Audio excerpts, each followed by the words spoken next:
Okay, so this is a Type S, that's the company, Type S 360 dash cam. It's got a 360-degree camera from Costco.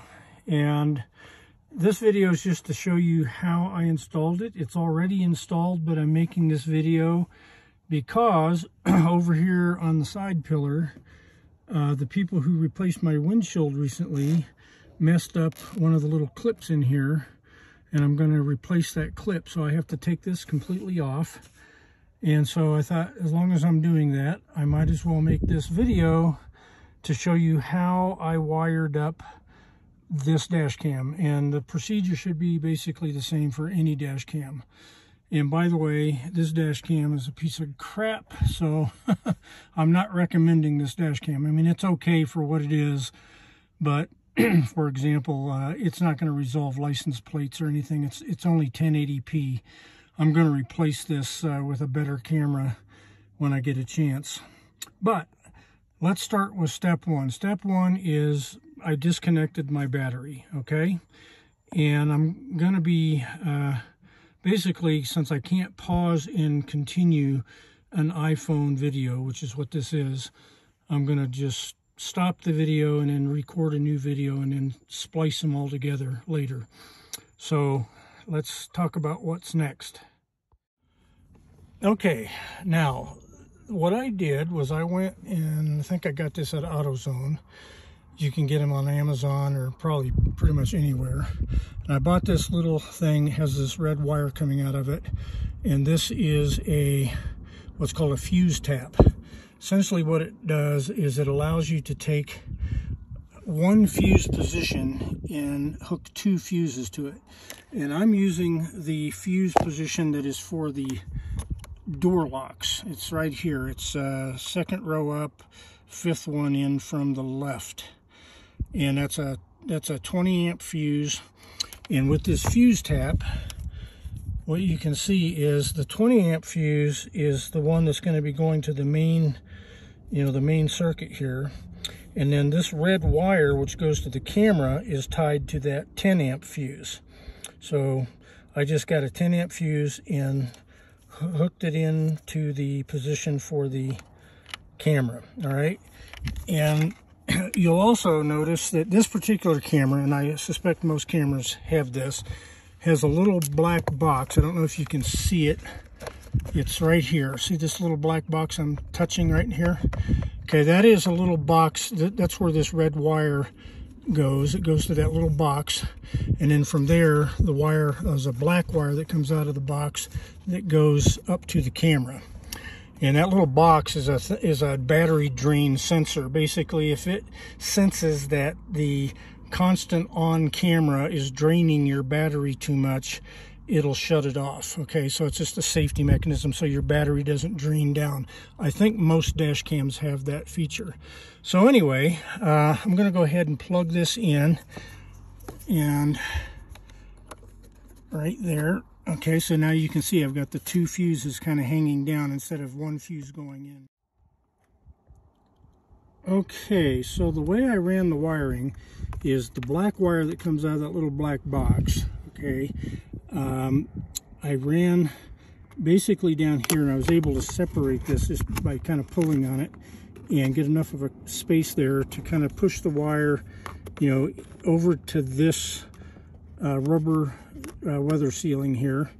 And I basically lifted, flipped back the weather sealing, and you can see the wire there a little bit, I think. And I just basically stuffed the wire in to that crack as much as I could, all the way up, okay, all the way up to the top. And then there's a space up here in the headliner where you can easily, you can bring the wire across here. But that's not exactly what I did, because that's the way I was going to do it. But there's actually a problem with doing that. If you just bring the wire all the way up this molding and then come across, you're going to be blocking the airbag that's under this A-pillar. Okay, now as it happens, I recently had my windshield replaced, and so when they did that, they messed up one of the little clips on this A pillar right here. and I have to replace that clip, and this is the new clip. And actually it's good that I'm doing this for this video, because this is kind of a weird little setup, the way they've got this clip set in there, and it's not intuitively obvious. If you try to get this A-pillar molding off without understanding how this upper clip works, you're going to be met with a lot of frustration. So this will allow you to understand exactly how this clip works up here on the top, and how to get this A-pillar off, hopefully without too much pain and misery. All right, so in order to get this A-frame off, you just basically pull it from the top first. All right, and you're going to notice that it comes out and stops. Okay, once it stops after a couple of inches or an inch and a half or so, you don't try to force it off. Okay, because let me pause here, and I'll come back and show you this clip and how it works. Okay, now that I've got this pulled back about, just as far as it'll go, if you look up in here underneath the airbag, okay, I don't know if you can see, but this is the airbag. You don't want to try to looking at the other side of the airbag, but basically the side of the airbag that's up against the A-pillar, if you kind of pull it away just a little bit and you look up in there, and you can see that little clip. Okay, it's a little black rectangular piece that fits into a rectangular hole in the metal frame of the A-pillar, okay, right here. And I know it's kind of hard to see, but I'm going to see in the video, I'll see if I can put an arrow pointing to it, okay, but it's right there, you see it? And it's got, if I look at this, you can see it's sitting in there about like this, which means it's got these two little tabs, this little tab right here, okay, and another tab on the other side, and when you push those, they basically cause the little catches, hard to get focused here, to depress. You can see that, right? Now the tricky part though is that one of these tabs is facing you, so you can reach up and push it with your finger, but the other one, the way it's sitting up in here, okay, the other one is, the other little tab is that one, and it's facing the windshield, and it's a little bit hard to get to, okay, when you really don't have any access to get in there. So what I did, and what I recommend, is using something like this. Let me see, this little hook tool. Okay, now you can probably make one, but I just use this. It's a little tool that came in my snap ring pliers kit, and I just use that, and I reach around to the back side of that tab that I can't reach, and I use that to pull on the tab, and then I use my other hand and my finger to depress the tab, and then just kind of pop it out of that frame. Just be patient. I mean, it's a little bit tricky to get it out, but just be patient with it, and it'll come out. Okay, so I'm going to go ahead and get that out right now, and then I'll be right back.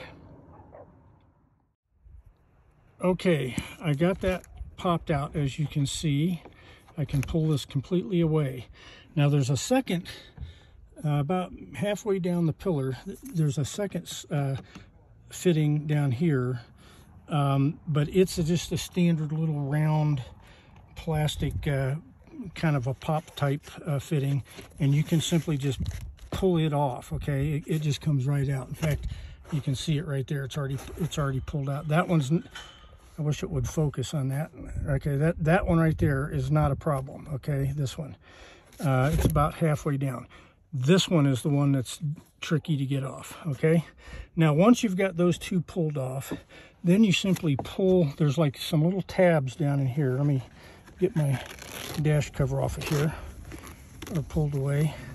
There's some little tabs, there's two tabs down here, and you just pull this way, and it will just pull right up out of there. And you can see those little tabs that go down in these little slots over here. Okay, so now that I've got that out, let me show you how I routed the wiring for the dash cam, okay?